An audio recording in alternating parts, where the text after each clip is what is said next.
Dictators do not stop at armies, prisons, and giant portraits. Sometimes they go after your haircut, your swimsuit, your calendar, your weather forecast, your chewing gum, and somehow even your bread. Today, we are looking at the weirdest rules famous dictators forced entire countries to follow, from holy television entrances to state-approved melons. History is not just brutal. Sometimes it is brutally stupid. 1.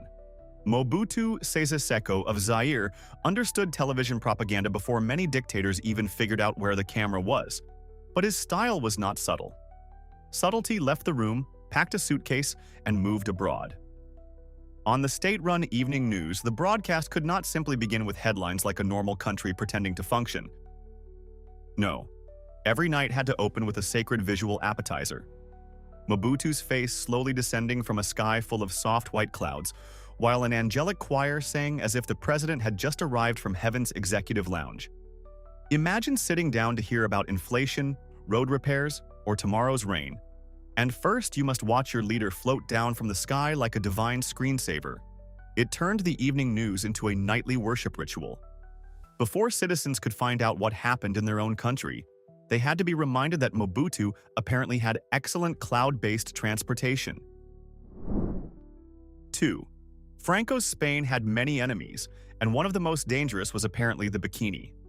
In the 1950s and 60s, as Europe was discovering beach holidays, sunglasses, and the revolutionary concept of women having knees, Franco's regime saw two-piece swimwear as a terrifying symbol of foreign decadence. Bikinis were banned on public beaches because nothing protects civilization like panicking over fabric geometry.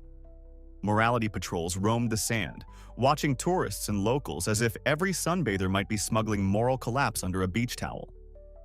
Two-piece swimsuits were obviously out, but even a one-piece could be judged too revealing if the wrong official felt dramatic that morning. A day at the beach became less about swimming and more about surviving a state inspection of your thighs. You came for the sea breeze. You left with a lecture, a fine, and the realization that authoritarianism looks extra ridiculous when it is wearing sandals. 3. Enver Hoxha did not just dislike religion in Albania. He treated faith like a hostile foreign army hiding inside candles, bells, and holiday dinners. In 1967, he officially banned religion and pushed Albania toward becoming the world's first declared atheist state. Churches and mosques were demolished, turned into warehouses, converted into sports halls, or left to decay like architectural warning labels. Priests, imams, and religious leaders were imprisoned, executed, or sent to labor camps. But Hoxha's war on belief did not stop at public buildings. It invaded homes, kitchens, calendars, and family traditions. Christmas, Easter, Ramadan, and other religious observances became dangerous acts of anti-state behavior. A Christmas tree was no longer decoration. It was evidence. Fasting could look like rebellion. A prayer could be treated like sabotage. The regime tried to erase centuries of culture and memory, because apparently a dictatorship is not complete until it is personally offended by your grandmother's holiday recipes. 4. In parts of the Eastern Bloc during the Cold War, the state's hunger for control became so extreme that even the weather needed permission to speak. Only official meteorological services were allowed to publish forecasts. Private predictions were forbidden because clouds were apparently capable of ideological betrayal. If an independent person predicted heavy rain, frost, storms, or a bad harvest, the regime could treat it as an attempt to undermine public confidence or spread panic. Imagine looking at black clouds and whispering, "Better not say anything. This drizzle might be counter-revolutionary." Weather, in normal life, is the safest topic in the world. Under paranoid regimes, even saying, "It might rain tomorrow" could sound like an unauthorized political statement. The absurdity is almost beautiful. The government wanted monopoly control over newspapers, radio, education, factories, and somehow also Tuesday's humidity. In these systems, the sky still produced the weather, but the state wanted final editorial approval. 5. Alfredo Stroessner ruled Paraguay for 35 years and built a dictatorship where corruption was not a hidden flaw in the system. It was the system, the engine, the fuel, and probably the decorative hood ornament. Many regimes try to pretend their officials are honorable servants of the people, which is adorable, in the same way a wolf wearing reading glasses is adorable.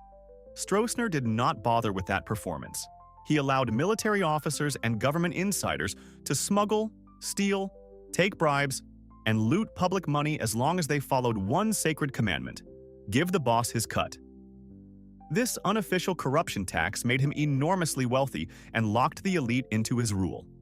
If everyone around him was guilty, everyone around him needed him to stay in power. It was evil, but strategically disgusting. He did not merely tolerate graft. He turned corruption into a loyalty program, where the rewards were money, protection, and the constant fear that your criminal paradise disappeared the moment the dictator did. 6. Under Francisco Franco's dictatorship, Spain was governed by a strict conservative code that treated women's independence like a public health emergency. The ideal woman, according to the regime's traditionalist Catholic worldview, belonged at home, under male authority, and preferably not wandering around having dangerous thoughts after sunset. This produced an informal but powerful rule that functioned like a curfew for women. A woman out alone after dark could be stopped, questioned, judged, or shamed simply because she did not have a male relative beside her. A husband, father, or brother acted like a human permission slip. Without one, her presence in public became suspicious. It was not always written as a neat law in every place, but the social pressure and police behavior made it very real. Imagine needing a chaperone not for a royal ball, but to walk down the street at night without being treated like a scandal with shoes. 7.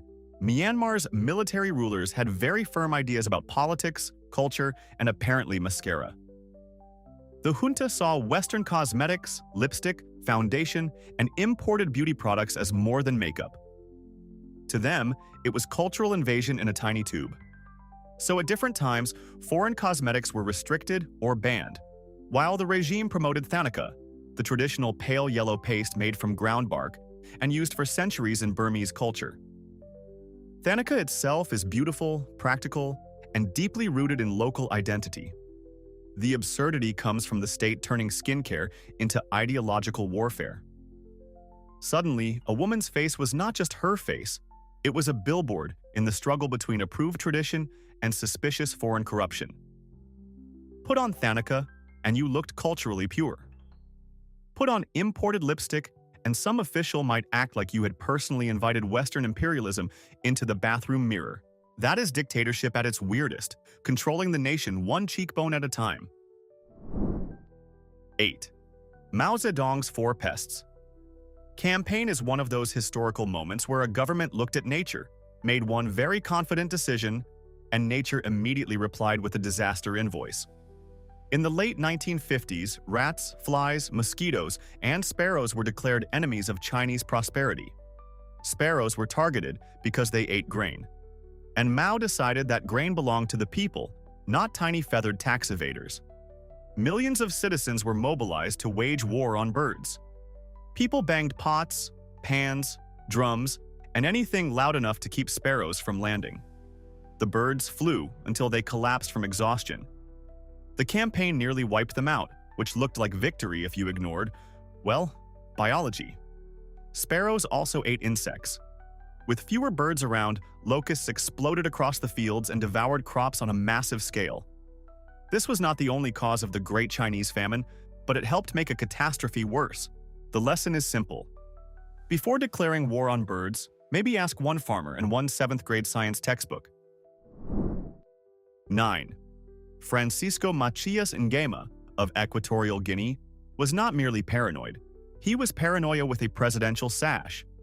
During his reign in the 1970s, educated people became one of his main targets because anyone with knowledge, training, or the ability to ask questions looked like a threat.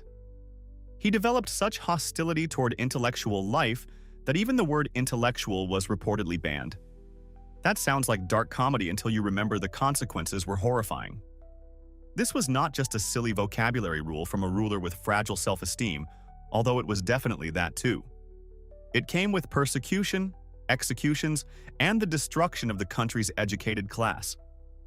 Teachers, professionals, officials, and citizens with higher education were targeted until institutions collapsed and knowledge itself became dangerous. Imagine a regime so insecure that a dictionary looks like a weapon. Macias wanted to be the only great thinker in the country, which is a bold dream when your main policy is making sure nobody else is allowed to think. 10.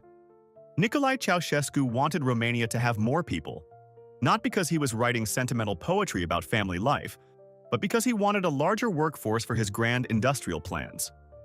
Under Decree 770, abortion and contraception were severely restricted, turning private reproductive choices into state-controlled production targets. Then the regime added a childlessness tax, because apparently if you did not create new citizens fast enough, the government wanted a receipt. Men and women over 25 who had no children, whether married or single, could be forced to pay a special penalty that took a serious chunk of their income. It was basically a monthly fine for failing to reproduce on schedule. Women also faced humiliating gynecological checks at workplaces to monitor pregnancies and prevent abortions. This system turned intimacy, health, marriage, and parenthood into bureaucratic surveillance. In normal life, having children is one of the most personal decisions imaginable. Under Ceaușescu, it became a state assignment with medical inspectors and tax penalties attached. 11. Benito Mussolini was obsessed with Roman glory, Italian purity, and the terrifying possibility that someone might say cocktail without government approval. His regime launched a campaign to purge foreign words from Italian, because fascism loves marching, uniforms, and absolutely exhausting vocabulary committees. Imported terms were replaced with awkward Italian inventions, including cocktail becoming palla bibita, a word that sounds less like a drink and more like something a plumber removes from a blocked pipe.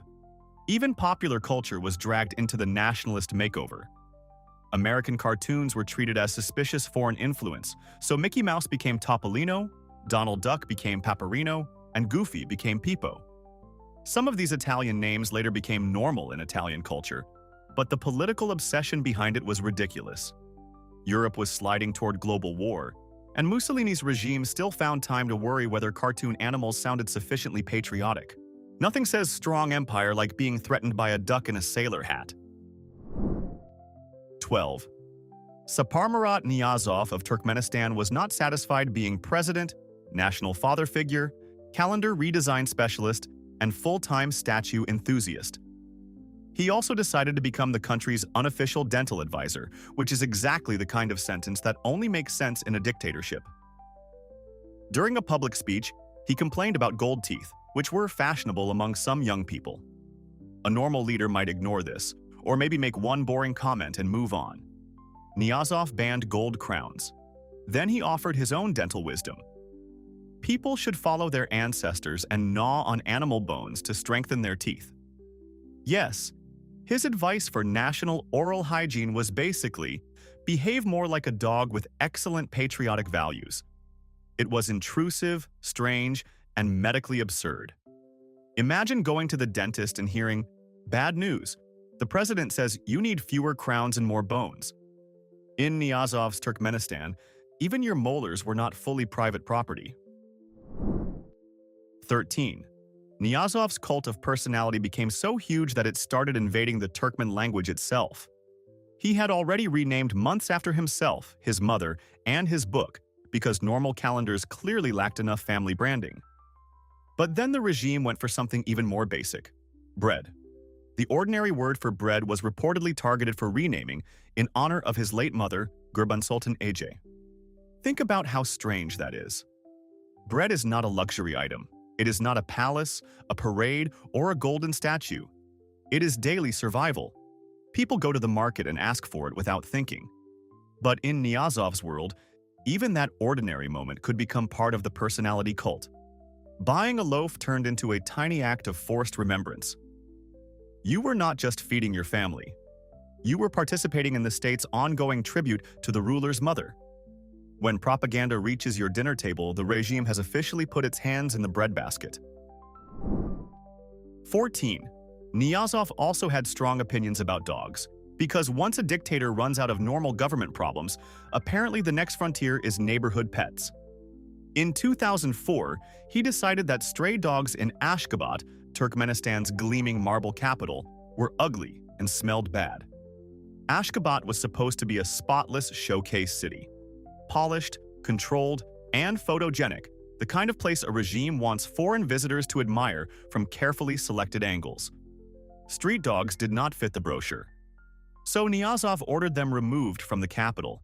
There was no serious humane shelter plan, no broad adoption effort, no practical urban animal policy. Just a ruler deciding that dogs were inconvenient and making them disappear from the cityscape. It is a chilling little detail because it shows dictatorship at ground level. Even animals are not safe from one man's aesthetic preferences. In a normal city, stray dogs are a public management issue. In Ashgabat, they became enemies of the marble fantasy. 15.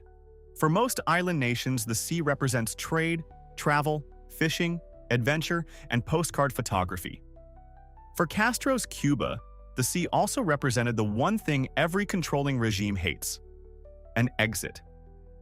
Because many Cubans tried to flee the country by boat, the government maintained tight control over maritime access. For an ordinary citizen, owning a private boat capable of reaching another country became extremely difficult, often practically impossible. Unauthorized sailing could bring serious punishment. The state controlled most vessels, watched the coastline, and treated the open water like a political problem. The result is surreal. You live on a Caribbean island, surrounded by beautiful blue sea, but the freedom suggested by that horizon is heavily restricted. The ocean is right there, sparkling like a travel advertisement, while the regime quietly turns it into a liquid prison wall. Nothing says paradise like needing state permission to approach the thing that surrounds your entire country. 16. Dictatorships understand that controlling soldiers is important, but controlling stories is just as vital. A satellite dish may look like boring metal on a roof, but to regimes like Cuba and North Korea, it is practically a hole punched through the propaganda wall. With a private satellite antenna, citizens might access foreign news, outside entertainment, different political views, or simply proof that the world is larger and stranger than the state channel admits. That is why private ownership of satellite dishes has been treated as a serious crime in such places. A hidden dish can lead to interrogation, prison, or accusations of spying. The paranoia is almost flattering to television. The regime is basically saying our entire ideological structure might collapse if someone watches the wrong channel after dinner. That is the fear behind the ban. Not just that citizens will see foreign programs, but that they will compare them to the official narrative and notice the editing. 17. François Duvalier of Haiti, known as Papa Doc, ruled through terror, superstition, and a political atmosphere so paranoid it could make shadows look suspicious. One of the most famous stories about him, though difficult to prove, claims that he believed a political rival had transformed into a black dog to escape capture. In a normal government, this would be a private concern for a doctor, a priest, or at least one exhausted advisor whispering, "Sir, please take the afternoon off." Under Papa Doc, according to the legend, it became a death sentence for dogs. His feared Tonton Macoute militia supposedly rounded up and killed black dogs across the country. Whether the story is fully true or partly legend, it captures the emotional truth of his regime, a world where superstition, fear, and violence mixed into official power. When a ruler's paranoia becomes law, even pets can be accused of political conspiracy. 18. Halloween, in much of the world, is candy, costumes, plastic skeletons, and children demanding sweets while dressed as tiny vampires with poor time management. In Cuba, the government has often viewed it through a much darker ideological lens. For decades, officials and state media discouraged Halloween as a symbol of United States cultural imperialism, decadent foreign influence, and ideological distraction. A pumpkin was not just a pumpkin. It was a suspicious orange ambassador of capitalism. Small private celebrations might happen, but large public events could be seen as politically provocative, especially when the state wanted full control over public culture. The funniest part is also the saddest. A child dressing up as a ghost can be interpreted as disloyalty when the regime is insecure enough. In normal countries, Halloween scares children with monsters. In authoritarian logic, the real horror is a costume party happening without permission. 19. Dictators often love elections, not because they believe in democracy, but because they adore the fake version where everyone claps on command. Under regimes like Saddam Hussein's Iraq, voting was not just a right. It could be mandatory, and failing to appear at the polls could mark you as suspicious or disloyal. Then came the ballot, offering all the thrilling choice of one name. You could vote yes, or you could risk the consequences of voting no, spoiling the ballot, or somehow failing to perform enthusiasm correctly. Results were then announced with absurd figures like 99.9%, or even a perfect 100%, because apparently math was also expected to salute. These were not elections. They were national theater productions where the people played voters, the dictator played beloved leader, and fear worked backstage. The entire country was forced to participate in a lie so the ruler could pretend the applause was voluntary. 20. Idi Amin of Uganda collected titles with the energy of a man who had discovered character creation in a video game and refused to stop clicking.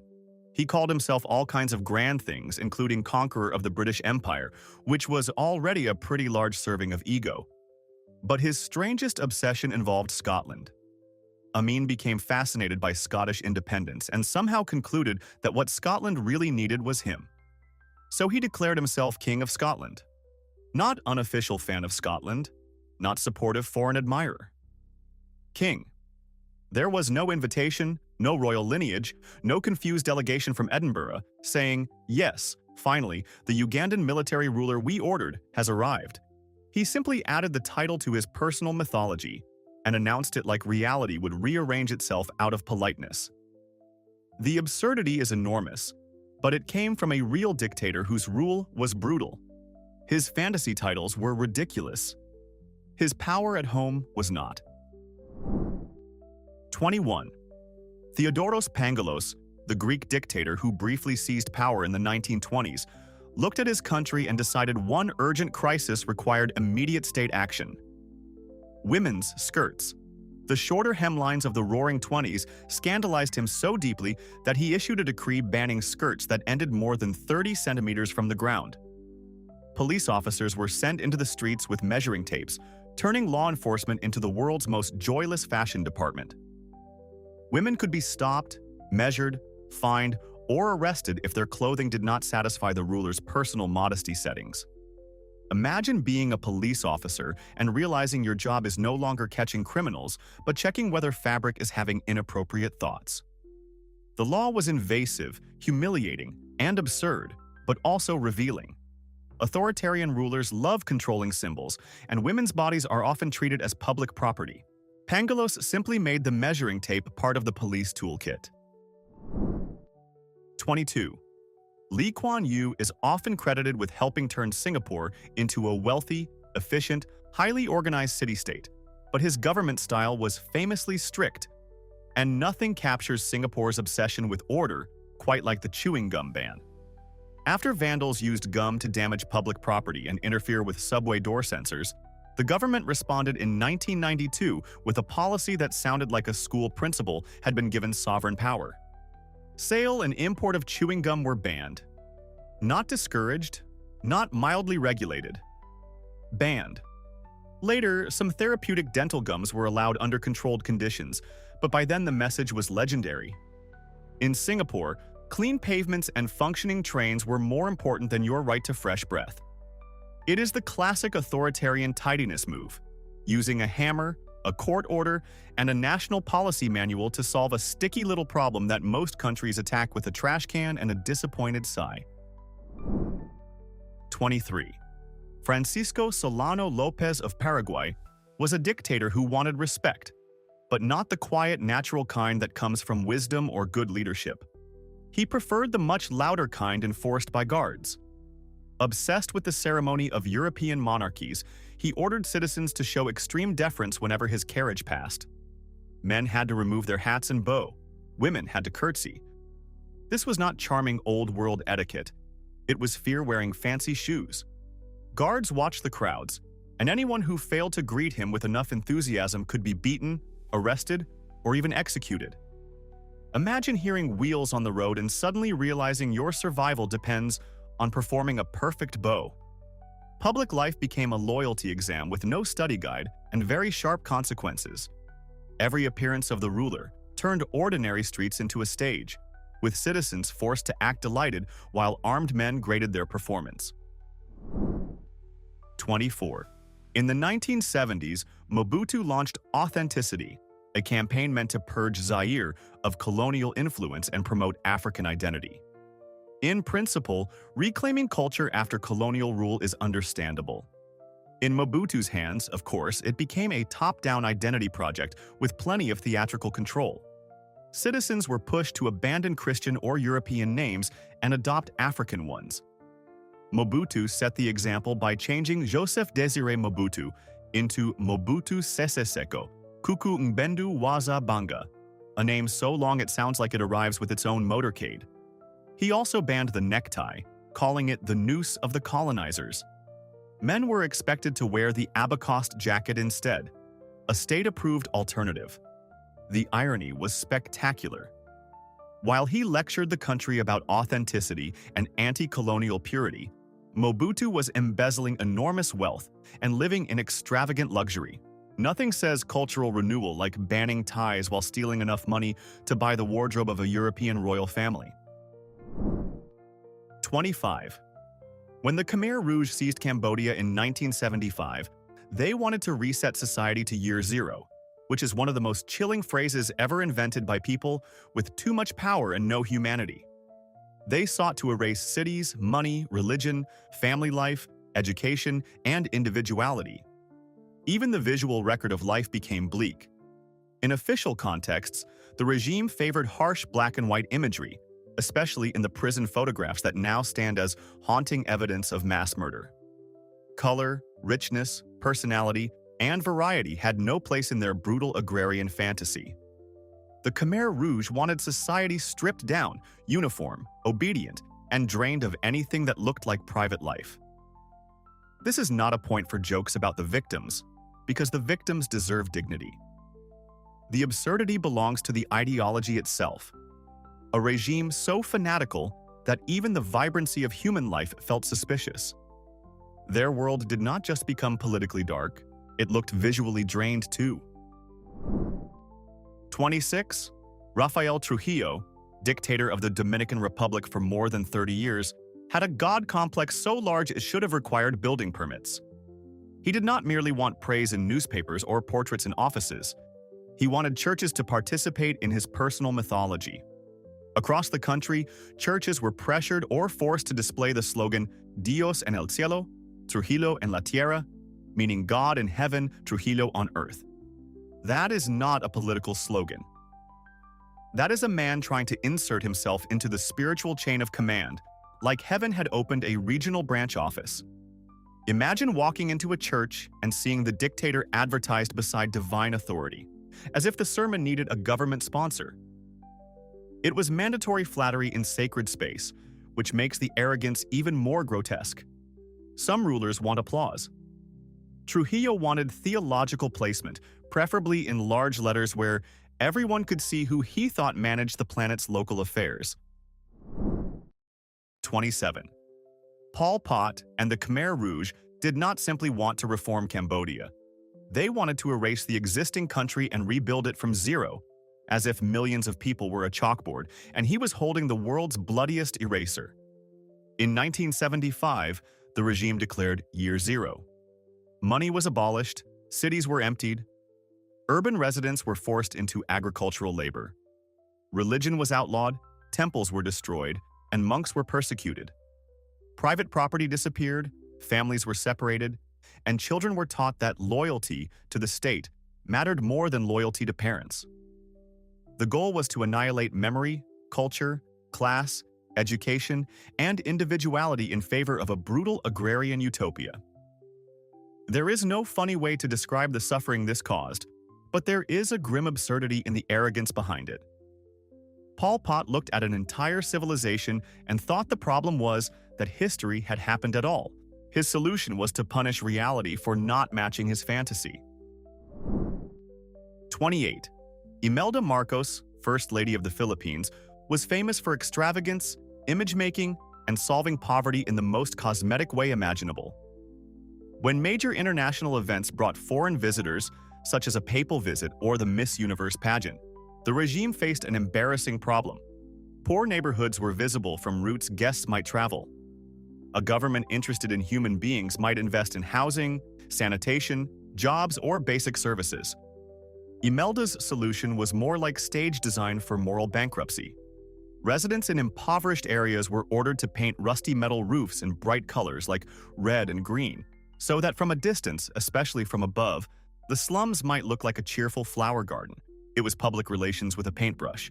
The misery stayed, the inequality stayed, the cameras just got a more colorful angle. It is one of those details that perfectly summarizes a regime obsessed with appearance. Do not fix the wound, just make sure it matches the pageant decorations. 29. Saparmurat Nyazov's personality cult produced statues, renamed months, mandatory books, and then, because history loves variety, Melon Day. The Turkmen leader adored the local muskmelon and elevated it from fruit to national treasure. He declared the second Sunday of August a public holiday dedicated to melons, complete with concerts, dances, celebrations, and official praise. This was not a casual harvest festival where people enjoy seasonal food and go home happy. This was state-sponsored melon enthusiasm with presidential energy behind it. Nyazov praised the fruit's heavenly qualities because apparently in Turkmenistan even produce needed ideological elevation. The contrast is almost too strange. Citizens lived under heavy political control, but they also had an annual holiday celebrating a gourd. Some countries celebrate independence, saints, revolutions, or harvests. Nyazov looked at a melon and thought, yes, this deserves a place in the national calendar. Dictatorship is terrible, but occasionally it is terrible while holding fruit. 30. Nyazov's healthcare policy in Turkmenistan may be one of the most breathtaking examples of authoritarian arrogance disguised as efficiency. In 2005, he ordered the closure of hospitals outside the capital city, Ashgabat. Not a few outdated facilities, hospitals across the regions. His reasoning was that if people were seriously ill, they could travel to the capital, where the best medical services supposedly existed. This sounds like a plan designed by someone who has never been sick, poor, elderly, pregnant, injured, or more than 10 minutes away from a motorcade. Rural citizens, especially those with limited money or urgent conditions, were left with drastically reduced access to care. It treated health not as a human need, but as a logistical inconvenience to be centralized for administrative neatness. In a normal country, hospitals go where people are. In Nyazov's vision, people were expected to go where the ruler decided healthcare should look best on paper. 31. Saddam Hussein's mustache was not just facial hair. It was part of his brand, thick, recognizable, and practically state architecture under the nose. But while Saddam's own mustache was allowed to project strength, authority, and carefully groomed menace, he was much less relaxed about beards on other men. In the Iraqi military, soldiers and officers were forbidden from growing beards. The regime associated beards with religious piety and conservative Islamic movements, which Saddam's secular Ba'athist government viewed as potential political threats. So grooming became ideological surveillance. A mustache could be loyal, masculine, and approved. A beard could make you look suspicious, religiously aligned, or politically inconvenient. Imagine your chin becoming a security file. In Saddam's Iraq, facial hair was not just personal style. It was a possible political statement, and the state wanted the final edit. Strongman mustache? Fine. Unapproved beard? Suddenly your face has entered dangerous territory. 32. If you are building a personality cult, portraits and statues are entry-level material. Saparmurat Nyazov decided to go further and conquer time itself. In 2002, he renamed the months and days of the week in Turkmenistan because apparently the Gregorian calendar was not flattering enough. January became Turkmenbashi, his official title meaning leader of all Turkmen. April was renamed Gurban Sultan after his mother. September became Runama, after his own pseudo-spiritual book, which was already pushed into schools and public life. Even the days of the week were changed. Imagine filling out a form, scheduling a doctor's appointment, paying a bill, or celebrating your birthday using words that constantly remind you of the dictator, his mother, and his required reading material. This is the deep absurdity of total control. It is not enough to dominate politics, television, books, and public squares. Nyazov wanted control over the very language people use to describe Tuesday. So, which dictator had the most embarrassing rule here? Not the most evil, not the most powerful, the most humiliatingly stupid.